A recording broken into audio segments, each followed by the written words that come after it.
जी, आपका फिर से स्वागत है आपके प्यारे चैनल दीक्षित पीसीएम में, जिसमें मैं आपको करा रहा हूँ क्लास 11th की भौतिकी यानी कि फिजिक्स भौतिक विज्ञान, जिसमें मैंने पहले आपके लिए पार्ट 2 उठाया है मात्रक एंड मापन, जिसे हम लोग कहते हैं यूनिट्स एंड मेजरमेंट के अंदर कुछ टॉपिक हैं जो हम उसको पढ़ रहे हैं। इससे पहले वाले लेक्चर में मैं पहला लेक्चर और 2 लेक्चर में कर चुका हूँ, और इसके बारे में अगर जानना है तो आप यूट्यूब पे जाके सर्च करेंगे दीक्षित पीसीएम डायमेंशनल एनालिसिस। क्या लिखेंगे? डायमेंशनल एनालिसिस करेंगे तो आप उसको उसमें सर्च कर पाने पर मेरा ही नेम आ जाएगा वो सबसे ऊपर, और आपको ये सारी चीजें उसमें प्राप्त हो जाएंगी। लेक्चर 1 और लेक्चर 2 इसके ऊपर मैं डाल चुका हूँ और उसमें उसका लिंक भी दे चुका हूँ।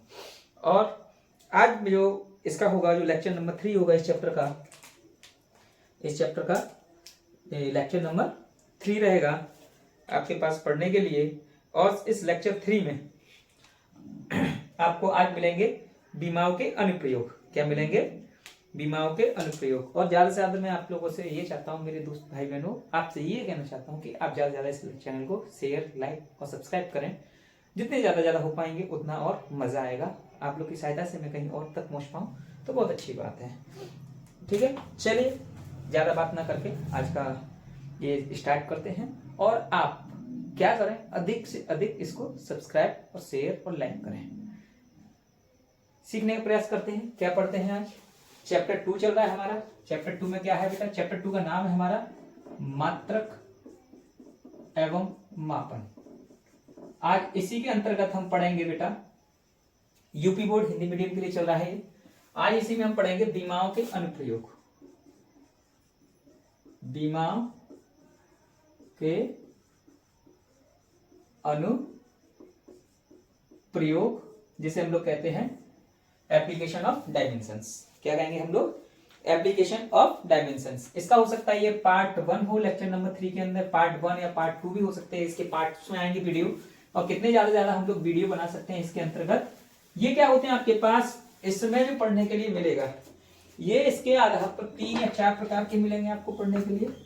ठीक है, काफी आसान से रहेंगे। देखता हूँ आज मैं कितने टॉपिक आपको करा सकता हूँ इसमें विमाओं के अनुप्रयोग में। ठीक है ना, विमाओं के अनुप्रयोग में कितने टॉपिक मैं आपको आज करा पाऊंगा। तो पहला हम इसमें पढ़ते हैं विमाओं की समानता का सिद्धांत। विमीय समानता सिद्धांत जिसे बोलते हैं हम लोग, विमीय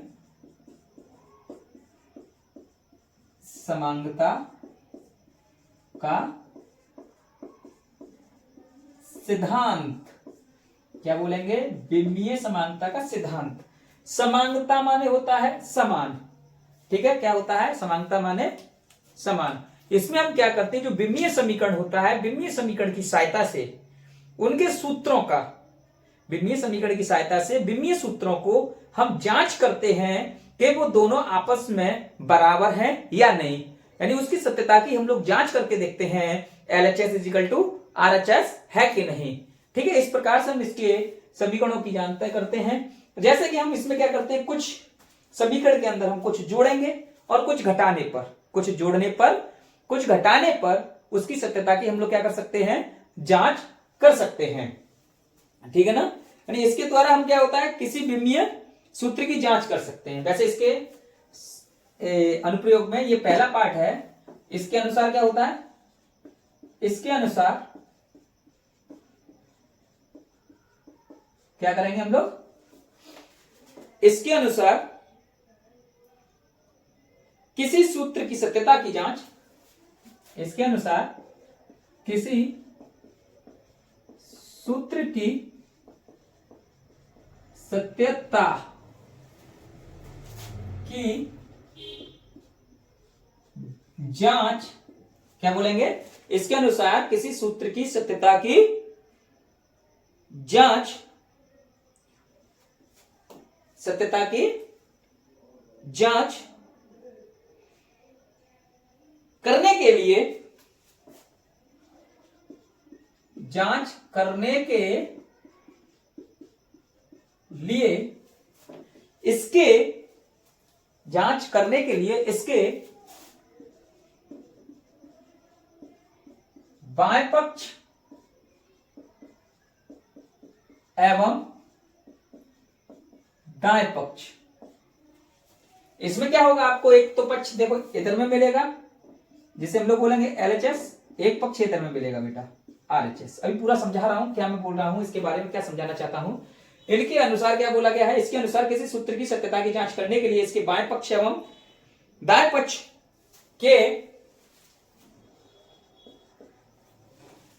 समीकरण को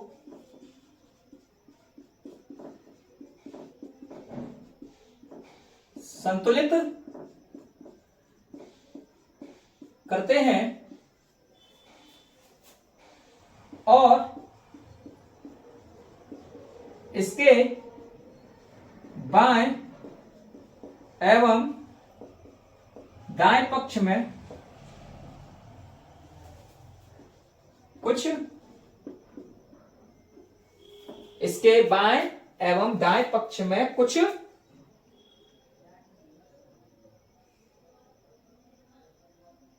और इसके बाएं एवं दाएं पक्ष में कुछ जोड़कर या घटाकर, कुछ जोड़कर या घटाकर समीकरण को संतुलित करेंगे,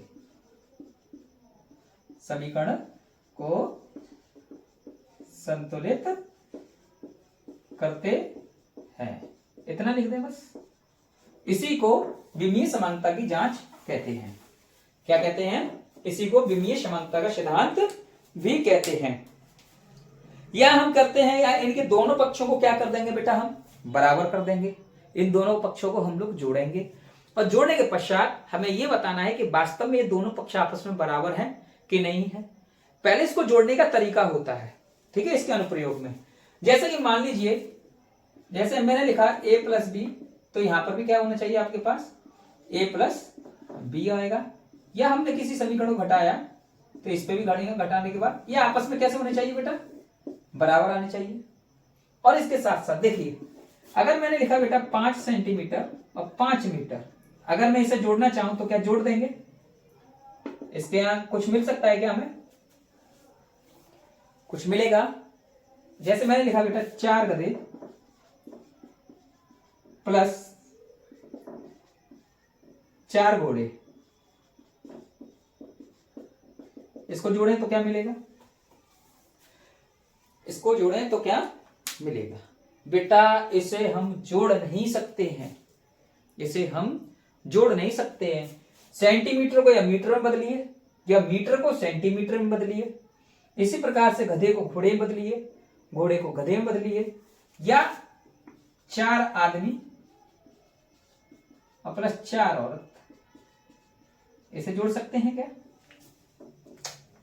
तो इनके लिए हमें क्या करना पड़ेगा, दोनों की जो इकाइयां हैं, जो दोनों की इकाइयां हैं वो कैसी होनी चाहिए, आपस में बराबर होनी चाहिए। कैसी होनी चाहिए? आपस में बराबर होनी चाहिए, तभी हम इसे जोड़ पाएंगे, वरना हम इसे जोड़ नहीं सकते हैं।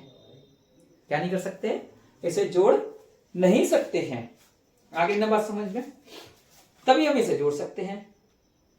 यानी इसका मतलब क्या हुआ, इसका अर्थात ये हुआ, अर्थात क्या निकलता है यहां से, इनकी बीमाएं समान होनी चाहिए,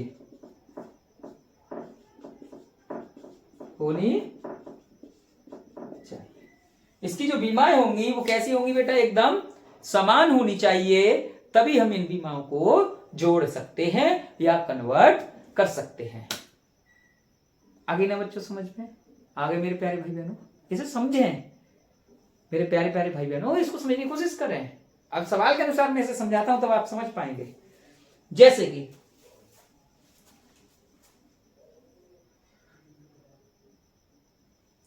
देखिए, उदाहरण से ही समझते हैं। अब यहां से चालू होते हैं, आपका टॉपिक चालू हो गया, इस पर न्यूमेरिकल भी कराऊंगा। अब यहां से पहला उदाहरण है, जैसे कि ये लिखा हुआ है, इसका एग्जाम्पल 1। जैसे मैंने माना गति का प्रथम समीकरण,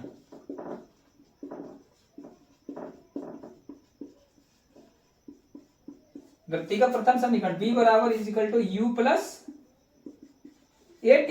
ये सबसे आसान है इसलिए मैंने ले लिया आपको समझाने के लिए। b बराबर u प्लस at, गति के प्रथम समीकरण b बराबर u प्लस at को विमीय सहायता से समानता की जांच करिए, कि जांच करो। इसमें यह भी बताया जाएगा ये क्या है, b बराबर ये बताएंगे वेग, अंतिम वेग, u बराबर प्रारंभिक वेग, मैं ऐसे वेग लिख रहा हूं, a माने बताएंगे त्वरण और t माने समय। अब बेटा जो मैंने पीछे बीमाएं कराई थी उन बीमाओं को याद रखना है। अगर उन बीमाओं को याद नहीं किया आपने तो ये करना असाधारण हो जाएगा आपके लिए, असाधारण बात नहीं होगी। अगर जब आप कर लोगे इन्हें तभी आप याद कर पाओगे बीमाओं को, और ये आराम से कर सकते हो। पढ़ते हैं, चलो करते हैं, समानता के अनुसार इसकी जांच करते हैं। ये पहला टॉपिक है बीमाओं का अनुप्रयोग का पहला। इसके में 5 जो भी न्यूमेरिकल होंगे आपके यूपी बोर्ड के, सबसे मोस्ट इंपोर्टेंट बुक होगी चित्रा के अंकित, साथ साथ कराते चलो मैं टॉपिक के अनुसार ही, जिससे आपको परीक्षा में करने में कोई असुविधा नहीं होगी। b बराबर वेग, u बराबर वेग, a बराबर त्वरण। तो देखो इसने क्या बोला, जोड़ने या घटाने पर आपस में कैसे होने चाहिए, यानी कि जो मैंने लिखा यहां b बराबर u प्लस, तो यानी जो b होना चाहिए वो u के बराबर और b होना चाहिए वो at के बराबर। ये मैंने लिख लिया। अब समझने का प्रयास करें। जो b है मैंने u के बराबर लिखा, तो b की बीमा क्या होगी, वेग की बीमा क्या होगी, lt की पावर -1, lt की पावर -1। u की बीमा कितनी होगी बेटा, lt की पावर -1। ये देखो आपस में दोनों बराबर हैं। अब b को u बराबर लिखना है, lt की पावर -1, a माने त्वरण, lt की पावर -2, t माने समय, तो t हो जाएगी इसकी बीमा। आपने बीजगणित पढ़ा है, अलजेब्रा पढ़ा है, दोनों का बेस कैसा है, सेम है, और इसकी जो पावर है वो कैसी है, तो पावर जुड़ जाती है, -2 में से +1 जाएगा तो -1, तो lt की पावर -1, तो lt की पावर -1। ये क्या हो गया आपके पास में, समानता की जांच के अनुसार देखोगे तो LHS = RHS। अलग अलग किया, आराम से प्रॉपर्ली किया है बेटा, बहुत आसानी से किया है। इसी प्रकार से आप समझ जाओगे ये कैसे होता है। हो गया ना। अब इसको हम लाइन में लिख सकते हैं, b बराबर यही तो है हमारे पास u प्लस at, तो lt की पावर -1, lt की पावर -1 एंड प्लस lt की पावर -1। डिटेल में लिखोगे तो डिटेल में मैंने अलग अलग करके दिखाया, फिर मैंने लाइन से लिख दिया। इस तरीके से हम विमीय समानता के सिद्धांत की जांच कर सकते हैं। ये एक उदाहरण से ही समझाया है। अब इस पे मैं सवाल कराता हूं विमीय सहायता से। अब सीखते हैं गति का द्वितीय समीकरण से। ठीक है, क्या सीखेंगे, गति के द्वितीय नियम से सीखते हैं। समझ में आया होगा, समझ में आ गया बेटा। क्या है, हलवा कैसा है, हलवा। मक्खन कैसा हो गया बेटा, मक्खन। चलो अब दूसरा देखो,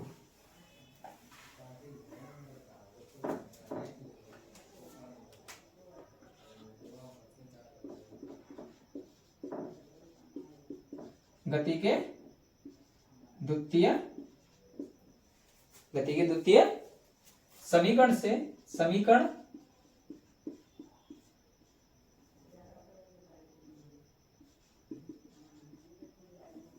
S बराबर ut plus half eighty square, S बराबर ut प्लस हाफ एटी, गति के द्वितीय समीकरण S बराबर ut plus half eighty square की विमीय सहायता से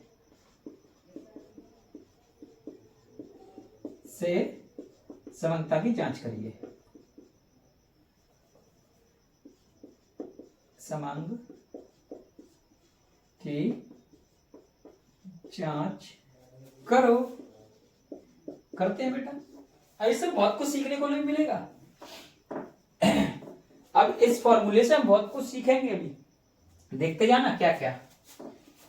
S माने विस्थापन,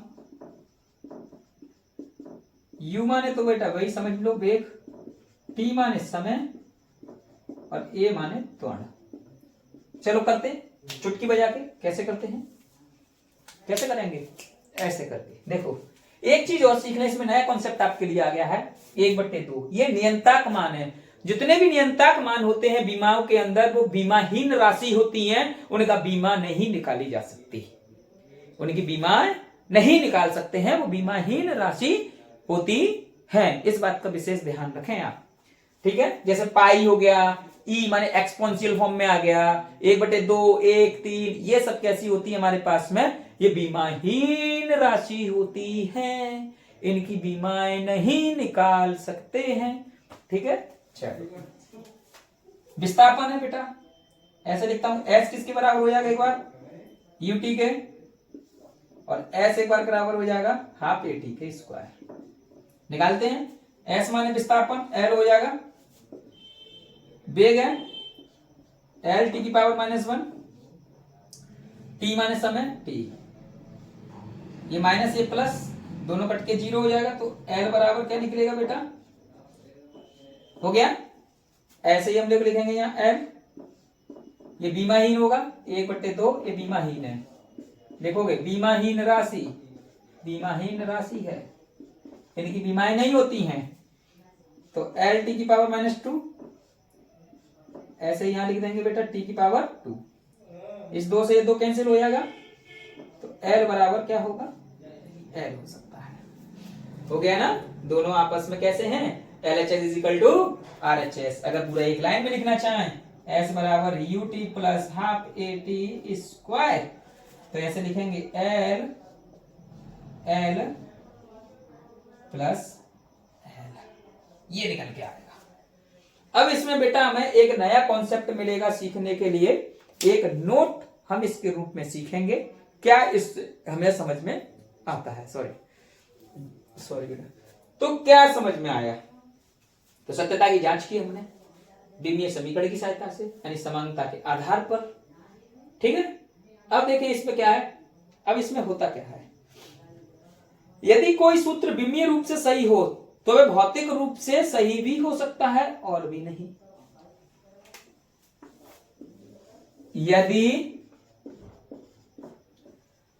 यदि हमारे पास में यदि कोई सूत्र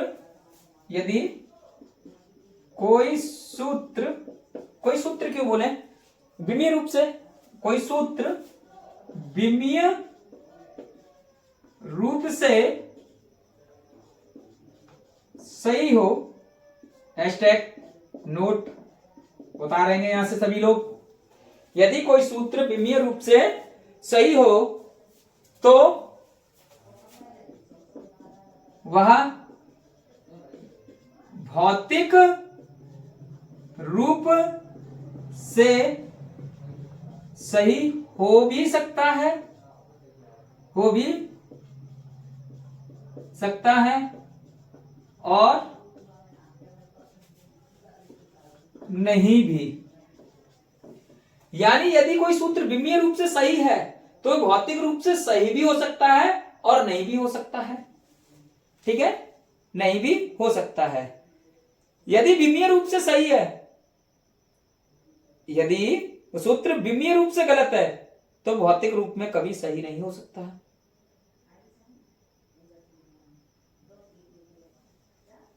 अब समझो क्या कहना चाहता हूं, यदि कोई सूत्र विमीय रूप से सही हो तो वह भौतिक रूप से भी सही होगा।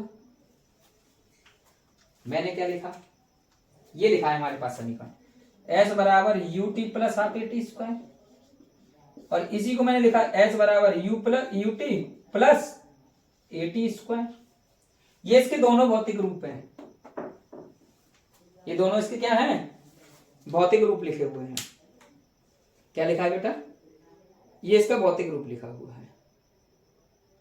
अगर आप इसका भौतिक रूप देखो तो ये सही है, लेकिन ये भौतिक रूप इसका सही नहीं है। अगर इसका भौतिक रूप सही नहीं है तो विमीय से रूप से तो सही हो सकता है, लेकिन भौतिक रूप से तो सही नहीं है। समझो, अभी हमने निकाला इसका तो ये तो निकल आया। अगर मैं इसका विमीय रूप निकालूं तो एल टी की पावर -1 एंड टी की पावर 1 प्लस एल टी की पावर -2 और टी की पावर 2, ये इससे कट गया, ये इससे कैंसिल हो गया, तो क्या है आपके पास L बराबर L प्लस L। देखो विमीय रूप से तो ये सही हो गया, विमीय रूप से तो ये सही हो गया, लेकिन इसका जो भौतिक रूप है वो सही नहीं है। अब आ गई बात समझ में क्या कहना चाहता हूं। यानी कोई विमीय सूत्र भौतिक रूप से सत्य हो, ठीक है ना, यानी यदि उसका विमीय सूत्र सही है तो उसका जरूरी नहीं है कि उसका भौतिक रूप सही होगा, नहीं हो सकता, ठीक है ना। लेकिन इसमें एक बात जुड़ जाए यहां, लेकिन यदि कोई सूत्र विमीय रूप से गलत है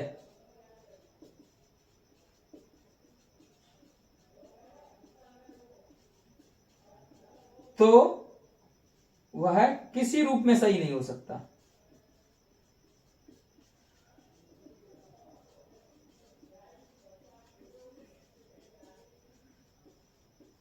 किसी भी हाल में वो सही नहीं हो सकता है। अब ये कॉन्सेप्ट आपको यहां से क्लियर हो गया होगा, समझ में आ गई होगी बात पक्का, जहां तक मुझे विश्वास है। ये हुआ इसका टॉपिक पे 2 क्वेश्चन। अब इसके क्वेश्चन में और करा रहा हूं, इसी के अनुसार मैं शायद लेक्चर 1, लेक्चर 2, लेक्चर 3, लेक्चर 4 लेके आ सकता हूं विमीय विमाओं के अनुप्रयोग के आधार पर, ठीक है। ये इसके अकॉर्डिंग इसके 2 क्वेश्चन है, इसके मैं और क्वेश्चन अभी करा रहा हूं जो आपकी बुक में हो सकते हैं, जो आने के चांस होते हैं एग्जाम में, नीट लेवल पे भी जो रहेंगे। अब देखिए और सीखते हैं, इसी के आधार पे चलेंगे बेटा। जो इसकी न्यूमेरिकल है और वो चित्रा की बुक के होंगे आपके। चलो इसमें देखते हैं और आगे सीखने का प्रयास करते हैं। अब क्या है देखें, आपकी बुक से निकालते हैं हम कुछ, ठीक है, फिर सिखाते हैं।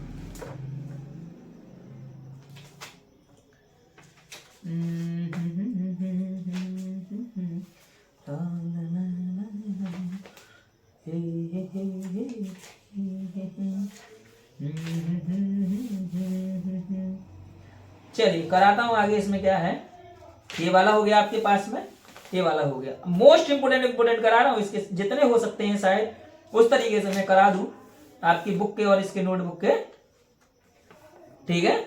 जैसे कि हमारे पास में इंपोर्टेंट इसके आधार पे चल रहे हैं न्यूमेरिकल, इसके न्यूमेरिकल हैं विमीय रूप में, और इंपोर्टेंट है बेटा, इतने न्यूमेरिकल किसी ने नहीं कराए होंगे, ठीक है। जैसे कि एक बोला गया न्यूमेरिकल इसी में, स्वतंत्रता पूर्वक h ऊंचाई से गिरते हुए पिंड, एक पिंड है h ऊंचाई से गिरते हुए पिंड द्वारा प्राप्त वेग v के लिए स्वतंत्रता,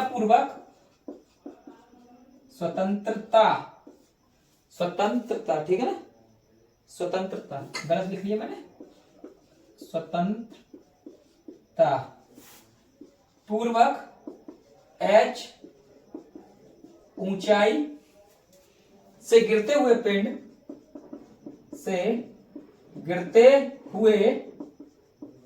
पिंड द्वारा इतना गंदा राइटिंग, द्वारा प्राप्त वेग b के लिए समीकरण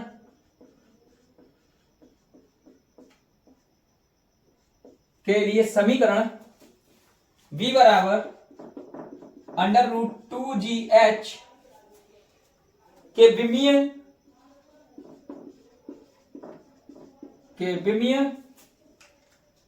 संतुलन का परीक्षण कीजिए, विमीय संतुलन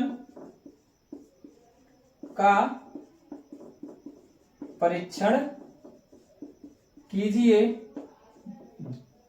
जहां g गुरुत्वीय त्वरण है। कैसा है बेटा, जहां g क्या है, गुरुत्वीय त्वरण है। तो क्या मेरे पास c सही, v बराबर √2gh।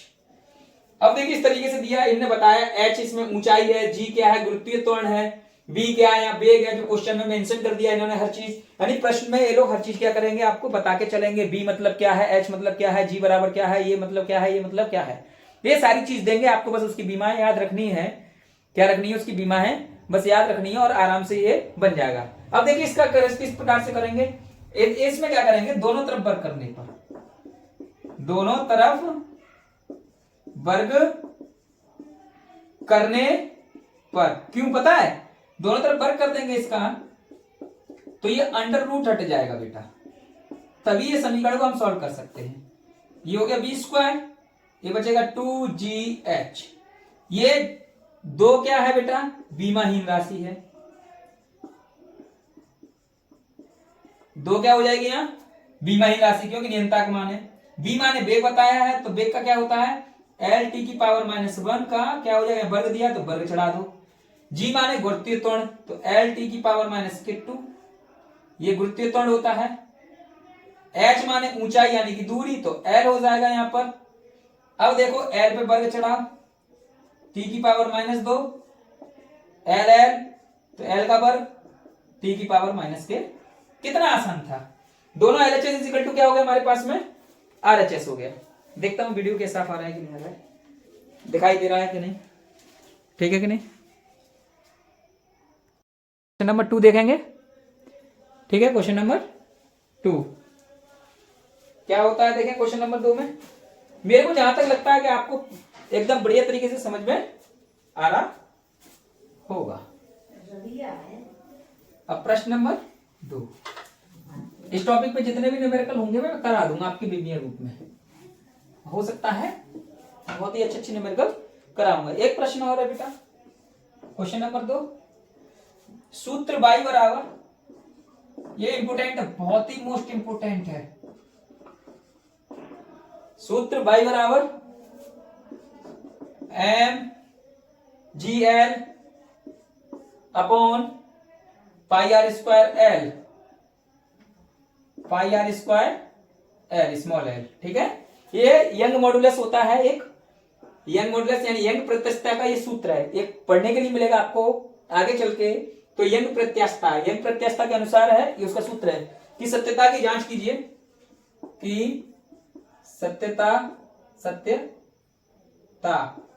की जांच करो, जांच करो। यहां पर इन्हें इसके बराबर बताया होगा, मैं लिख दे रहा हूं, बाई किसी तार के पदार्थ का यंग प्रत्यास्थता आता है, बाई किसी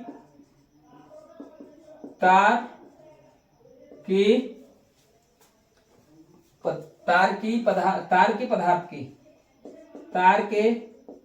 पदार्थ की यंग प्रत्यास्थता है, यंग प्रत्यास्थता, ठीक है ना, प्रत्यास्थता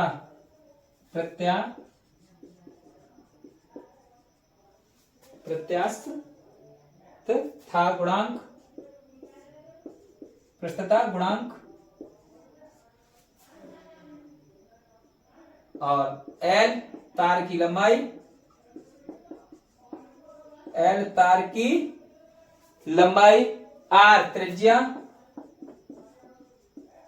और mg तार पर लटकाया गया भार, तार पर लटकाया गया भार, और क्या बोला गया है, स्मॉल एल बोला गया तार की लंबाई में वृद्धि।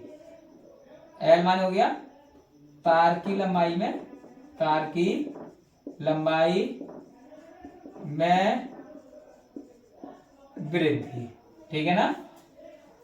तो हमारे पास ये बोला गया है, जो दोनों पक्षों की जांच करेंगे तो पहले लिखेंगे बाई बराबर क्या है, mgl upon pi R square small L. जो पाई है बेटा वो बीमाहीन राशि है, यहाँ बीमाहीन राशि, ये नियंता का मान है, ठीक है। अब देखेंगे m माने हो गया द्रव्यमान, g माने हो गया गुरुत्वीय त्वरण, क्योंकि l माने यानी जब किसी भी वस्तु को यहाँ लटकाओगे तो ये जो लंबाई बढ़ी इसको स्मॉल एल कहा गया और इसको कैपिटल एल कहा गया, ये जो बाहर लटका है उसे mg कहा गया, कोई बाहर लटका होगा, ठीक है, इसकी वजह से ऐसे होगा आपके पास में।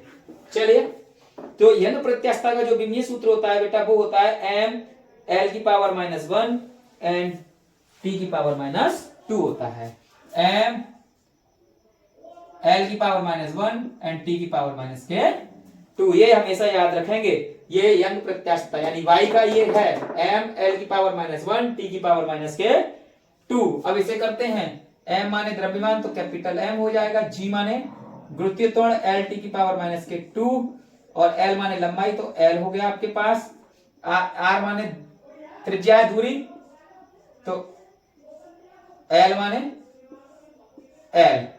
अब देखोगे बेटा इस स्क्वायर से एक एल ये कट गया, इसकी पावर 1 है, ऊपर जाके माइनस हो जाएगा तो एम एल की पावर -1 एल टी की पावर माइनस के 2 तो एम ये ऊपर जाके माइनस हो जाएगा माइनस के 1 टी की पावर माइनस के 2। ये देखो दोनों बराबर आ गए, ये क्या हो गए दोनों बराबर आ गए। यानी कि ये जो साधारण से है यानी कि यंग प्रत्यास्थता का जो सूत्र रहता है आपके पास उसकी सूत्रता हमेशा याद रखेंगे एम टी की पावर एम एल की पावर -1 टी की पावर -2 एम एल की पावर -1 टी की पावर -2 एम एल की पावर -1 टी की पावर -2। ये आपके पास यंग प्रत्यास्थता यानी कि वाई होता है, तो वाई जो होगा यंग प्रत्यास्थता पदार्थ की जो गुणांक होता है उसका ये सूत्र होता है और यहाँ पर इसके बारे में बताया गया, दोनों को आपस में देखा तो ये संतुलन हो गया। चलिए अब अगला देखते हैं, ठीक है अब अगला देखें क्या बोला गया है। अरे बेटा तीसरा प्रश्न, समीकरण S बराबर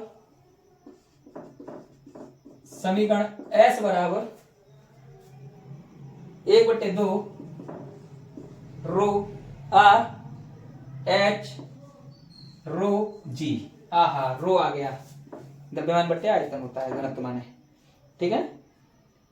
की सत्यता की जांच कीजिए, कि सत्यता की जांच करो। अब इन्हें बताया होगा इसमें क्या है, सबका मतलब S किसी द्रव्य का पृष्ठ तनाव, S किसी पृष्ठ का S किसी द्रव्य का S किसी द्रव्य का पृष्ठ तनाव। इसका भी जो सूत्र लिखूंगा वो याद कर लेना, एकदम दिमाग में बिठा लेना। जैसे कि बाई का याद किया एम टी एल की पावर -1 टी की पावर -2, ऐसे एस का याद हो जाना चाहिए हमें। एस का होता है एम टी की पावर -2, ठीक है ना।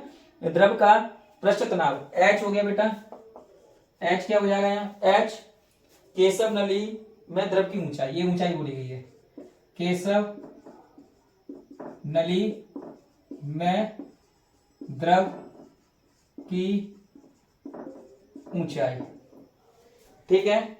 अब रो क्या हो गया, रो द्रव का घनत्व, द्रव का घनत्व, ठीक। आर केश नली की त्रिज्या, आर केश नली की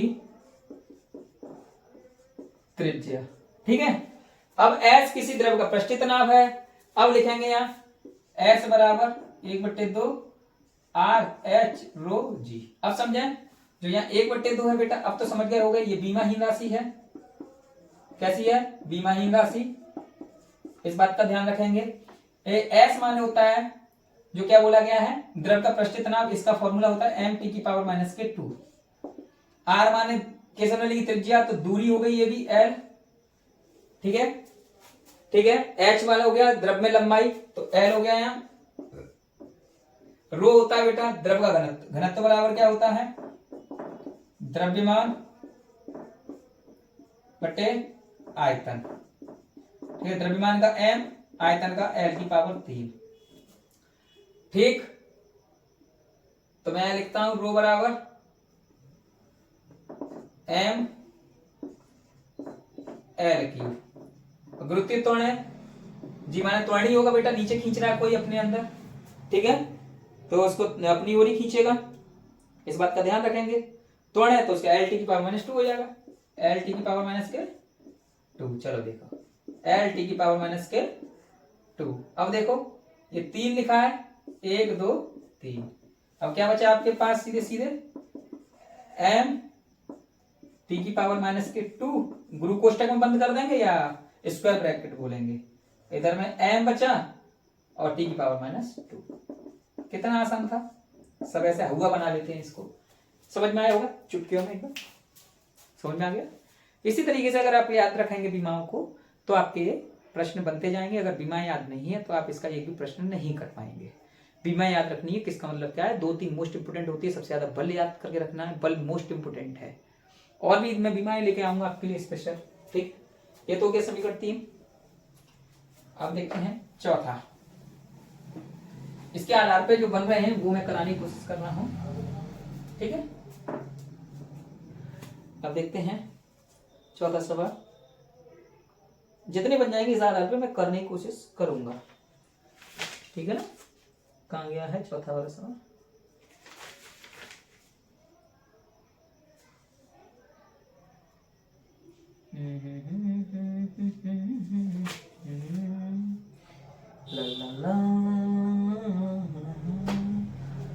चलो देखते हैं क्या बोला गया है। क्वेश्चन 4, लैम्डा बराबर h/mv। हाँ, लैम्डा आ गया बेटा। किसी आवृत्ति वगैरह तरंग दैर्घ्य दिया होगा। mv की सत्यता का परीक्षण कीजिए, कि सत्यता का परीक्षण करो।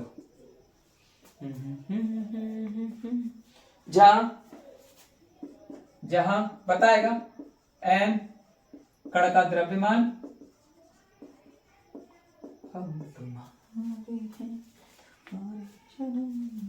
b वेग, h प्लांक नियंत्रक। बेटा नाम है वैज्ञानिक का तो उसके ऊपर भी अलग होता है, इसका याद कर लेंगे। प्लांक नियंत्रक तथा लैम्डा, लैम्डा हो गया आपके पास में तरंग दैर्घ्य, संगत द्रव्य, संगत द्रव्य की द्रव्य तरंग की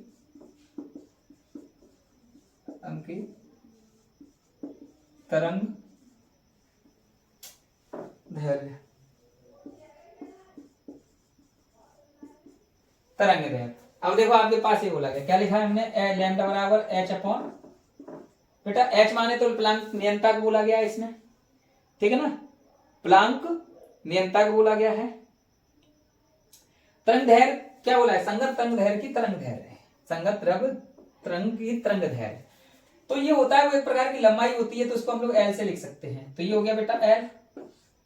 H माने प्लंक नियंत्रक, क्या है बेटा, प्लंक नियंत्रक। हमेशा याद रखेंगे प्लंक नियंत्रक का होता है ml²T⁻⁻⁴ कितना होता है, ml²T⁻⁻⁴। और y बराबर हमने क्या पढ़ा था अभी, y बराबर पढ़ा था ml⁻⁻⁴ T⁻²। ठीक है, और इससे पहले हमने पढ़ा था क्या, एक और पढ़ा था हमने, क्या पढ़ा था हमने, S बराबर पृष्ठीय तनाव। ठीक है ना, किसी द्रव्य का पृष्ठीय तनाव पढ़ा था हमने mT⁻²। m माने इन्होंने क्या बताया है, कण का द्रव्यमान, तो m लिख दो, और b माने वेग, तो L T⁻²। इस m से m कैंसिल कर दो, और कुछ छूट रहा है क्या,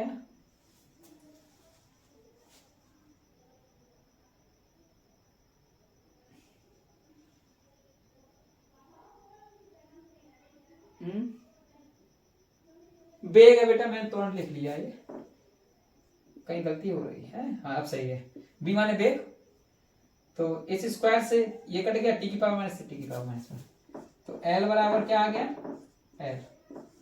ये होगी सत्यता की जांच। ये इसी तरीके से ये सारे प्रश्न बनेंगे आपके। चलो इस आधार पर और देखता हूं मैं एक दो। ठीक है, इजी था, कोई दिक्कत नहीं है, याद कर लेंगे। ठीक है ना, याद कर लेंगे। कौन सा, जैसे कि ये मोस्ट इंपोर्टेंट आपके पास इनकी बीमाएं, जैसे y बराबर यंग प्रत्यक्षता का क्या बोला मैंने, ml⁻⁻⁴ T⁻⁻²। ml⁻⁻⁴ T⁻⁻²। s मैंने बताया अभी पृष्ठीय तनाव, क्या बोला है, s किसी द्रव का पृष्ठीय तनाव, s बोला मैंने किसी पृष्ठीय द्रव का, तो m T⁻⁻²। और मैंने h प्लंक नियंत्रक, h ठीक है प्लंक नियंत्रक है, अभी किया m L⁻² T⁻⁻²। m L⁻² T⁻⁻1। ये है बेटा, याद रखेंगे, यंग प्रत्यक्षता ये है पृष्ठीय तनाव, द्रव का पृष्ठ तनाव, ठीक है। ये हो गई एच, प्लांक नियंत्रक, इंपोर्टेंट है तो याद रखेंगे इनका, बहुत मोस्ट इंपोर्टेंट है, जितना याद रहेगा उतना काम देगा। एम एल की पावर -1, टी की पावर -2, एस माने एम टी की पावर -2, एच बराबर एम एल स्क्वायर टी की पावर -1। चलो ठीक है, ये तो ध्यान रखेंगे। अगला क्वेश्चन, क्वेश्चन एक और है, क्या बोला गया है, किसी आर त्रिज्या के बेलनाकार पाइप में प्रवाहित द्रव का क्रांतिक वेग, ठीक है, किसी आर त्रिज्या, लिखता हूं यहां जल्दी जल्दी, किसी आर त्रिज्या के बेलनाकार पाइप में प्रवाहित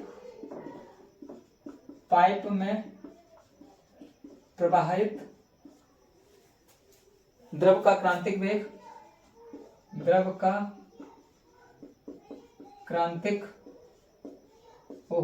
क्रांतिक वेग है बेटा, तो B बराबर हो जाएगा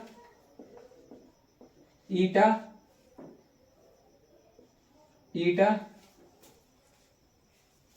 रो आर, ईटा रो आर। इसके बारे में बताऊंगा ये क्या बताता है, द्वारा प्रदर्शित होता है, द्वारा प्रदर्शित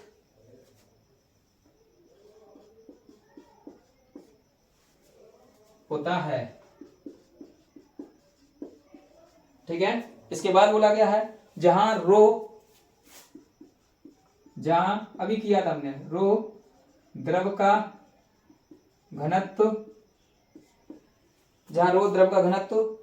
ईटा द्रव की सयांता। अब ये आपको आगे पढ़ने के लिए मिलेगी, सयांता विस्कोसिटी कहते हैं, जैसे सयांता है वो पढ़ने के लिए मिलेगा, तब आप समझेंगे क्या होता है सयांता गुणांक। अभी आपके लिए तो शुरुआत है, तो इस सूत्र की जांच कीजिए विमीय रूप से, ठीक है, गुणांक है, विमीय रूप से इसकी जांच करिए, विमीय रूप से इसकी जांच करो, ठीक है। अभी आपको ध्यान रखना है, बी माने क्या बताया इनने, विस्कोसिटी, द्रव की क्रांतिक वेग है, तो वेग तो वही रहेगा, वेग तो लिखूं बी बराबर ईटा बराबर रो बटे आर, क्या हो गया त्रिज्या, दूरी हो गई, ये घनत्व हो गया, घनत्व वाला भी मैंने बताया था, सूत्र क्या बताया था, द्रव्यमान बटे आयतन, ठीक है, क्या होता है m l की पावर 3, ये वेग है, वेग यानी कि b, तो ये हो गया l t की पावर -1। अब बस आपको ध्यान रखना है इसमें, ये तो इसका हो गया यानी रो का, v का हो गया, r का तो मिल ही गया, r माने दूरी, तो ये भी है, ठीक। अब बचा आपके पास ईटा, सयांता, ठीक है ना, क्या बोला गया है, ईटा द्रव की सयांता गुणांक, ठीक है ना। जो सयांता गुणांक होता है बेटा, उसका विमीय सूत्र ही अलग होता है, इसका भी मैं करा दे रहा हूं सयांता, इसका याद कर लेंगे, m l की पावर -1 t की पावर -1, ये याद रखेंगे, याद करना है, ये क्या है, इसका मैं यहां लिख दे रहा हूं, याद करना है,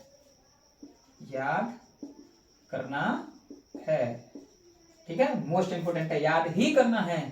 तो क्या होता है इसका, m l की पावर -1 t की पावर -1।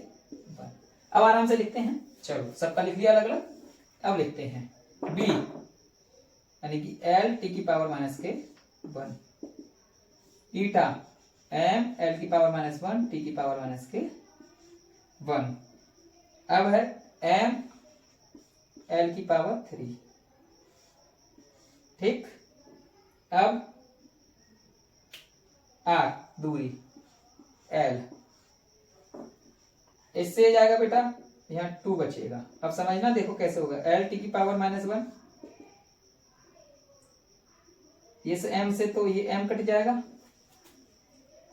अब ये t की पावर, अब यहाँ क्या बचा, l की पावर -1 t की पावर -1, नीचे बचा बेटा 1/L की पावर 2 है, ऊपर जाएंगे तो नीचे भाग है, ऊपर जाके गुणा हो जाएगा। तो L t की पावर माइनस के 1, L की पावर माइनस 1, t की पावर माइनस के 1, तो ये हो जाएगा L की पावर 2। ये मत सोचना माइनस हो जाएगी, नीचे भाग ऊपर जाके गुणा हो रहा है, 2 में से 1 जाएगा तो 1 बचेगा, तो बचेगा L t की पावर माइनस के 1 और L 2 में से 1 गया 1 और t की पावर माइनस के 1। ये हो गई इसकी सत्यता की जांच, ये हुआ इसका answer. LHS is equal to RHS। बेटा ये याद रखें, इतने फॉर्मूले के सूत्र के सवाल आपको एक ही टॉपिक पे कोई नहीं कराने वाला है। ये पेड कोर्स में ही कराया जाएगा, जहां सा दिया जाता है आके आपको करा दिया जाता है। ठीक है ना, इस बात का ध्यान रखें। सभी लोग आएंगे इसके आधार पे कराएंगे, मैंने मोस्ट इंपोर्टेंट आपको कराए हैं, ये ध्यान रखना। अभी 1-2 और करा रहा हूं इसके ऊपर, जितने होंगे। ठीक है,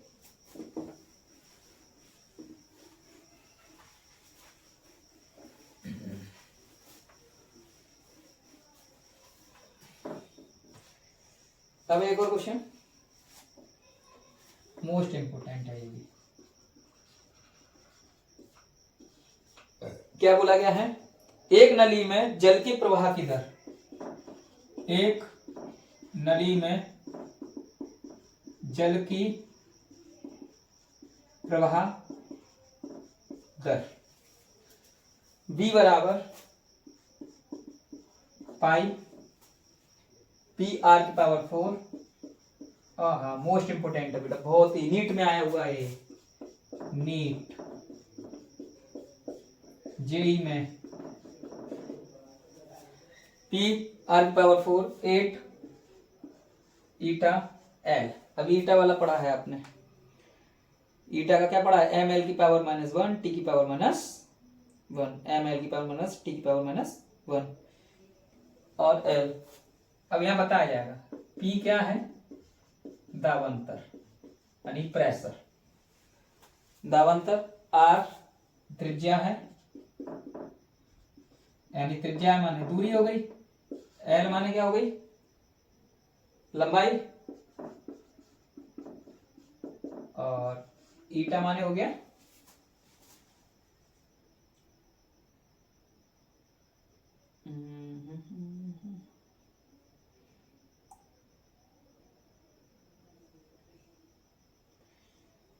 ईटा माने हो जाएगा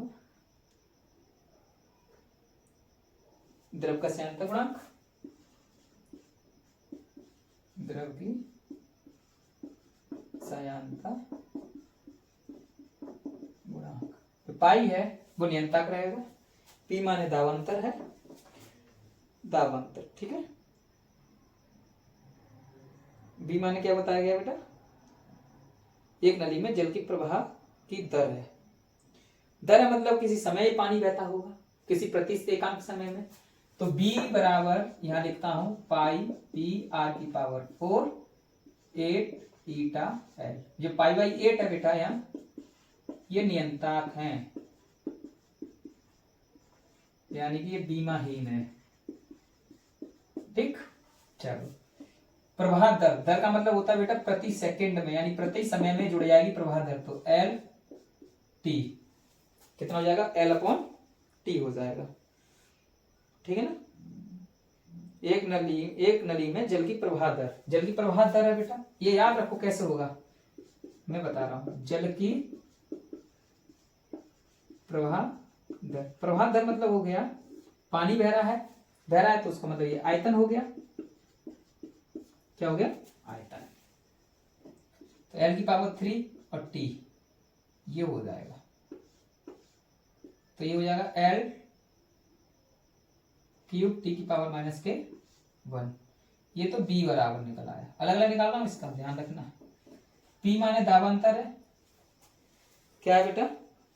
दाबांतर है। दाबांतर माने प्रेशर, प्रेशर क्या होता है? ठीक है,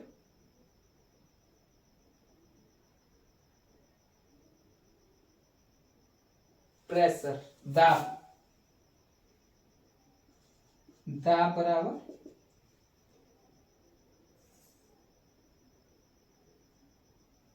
क्षेत्रफल बट्टे आयतन। क्या होता है बेटा? क्षेत्रफल बट्टे आयतन। दाब बराबर होता है क्षेत्रफल बट्टे आयतन।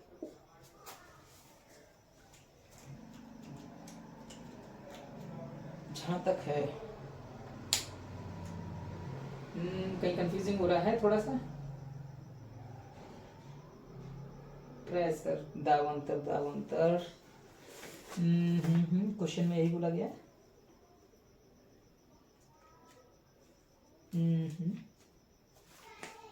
कोई बात नहीं है, थोड़ा बहुत आ ही जाता है।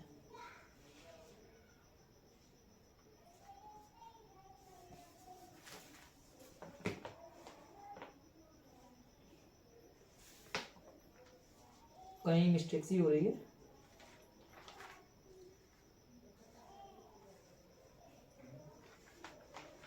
दाब बराबर होता है, दाबांतर का कुछ सूत्र मेरे को दिमाग थोड़ा सा जा रहा है। दाबांतर, दाब दाब दाब याद नहीं आ रहा है। देखता हूँ दाब बराबर क्या हो सकता है, करके देखना तो हो जाएगा। यानी पी प्रेशर है, दाब, इसका बेटा बल बट्टे क्षेत्रफल होता है।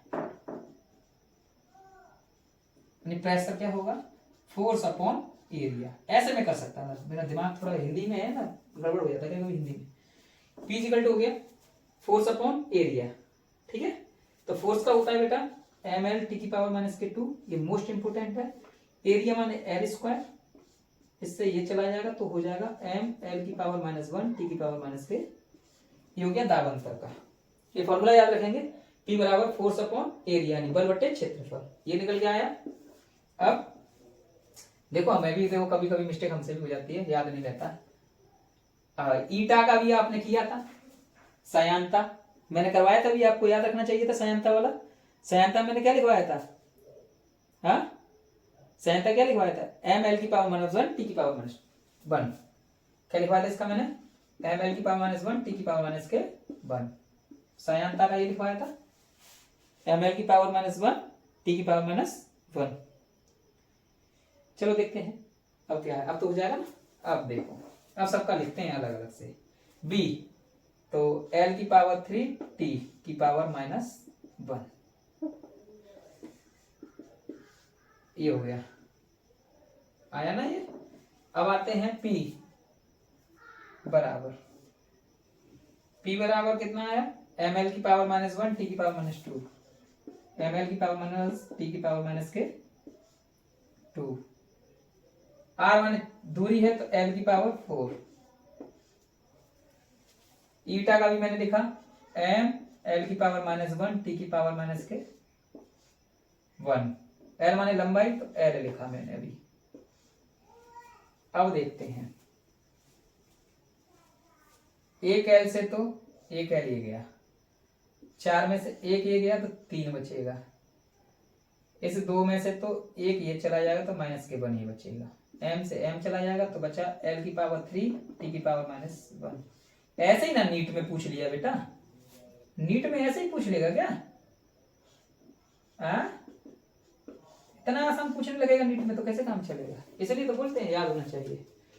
ये नीट में पूछा गया है इसलिए थोड़ा सा हार्ड है। ये भी वेग, यहां से बहुत से लोग पकड़ नहीं पाते। प्रवाह दर यानी कि वेग जो बह रहा है, ठीक है। तो क्या हो जाएगा? आयतन बटे समय हो जाएगा, ठीक है। ये हुआ इस पे। चलो इतने ही न्यूमेरिकल इसके बहुत हैं। जो आपके इस पे न्यूमेरिकल और भी बच रहे होंगे, मैं आगे वाली इसकी क्लास में इसके लिए वीडियो लेकर आऊंगा। इस पे जो भी न्यूमेरिकल बच रहे होंगे, ठीक है, कोशिश करूंगा आपके लिए अधिक से अधिक इसके न्यूमेरिकल कराए जाए। इसके बाद आपके जो बीमाओं के अनुप्रयोग हैं, ये पहला पार्ट हुआ है। पहले पार्ट के और सवाल होंगे बीमाओं के अनुप्रयोग पे, कराऊंगा इसके अगले वीडियो में, ठीक है। इसका लिंक भी मिलेगा आपको। इसके बाद इसका अनुप्रयोग 2, अनुप्रयोग 3 तीनों आएंगे, यानी कि application of dimensions, application of dimension, application of dimension, application of dimension. 4 तरीके के होंगे ये, हमें 4 तरीके करने होंगे। इसके 4 तरीके को हम लोग पढ़ के देखेंगे। और आप लोग मुझे सपोर्ट करें और काफ़ी देखें इसको, और लाइक शेयर में करें थोड़ा सा, जो समझ में नहीं आया थोड़ा बहुत कमेंट भी करें। आपका बहुत बहुत धन्यवाद, बहुत बहुत शुक्रिया, और लेट्स टॉक। जय माता दी।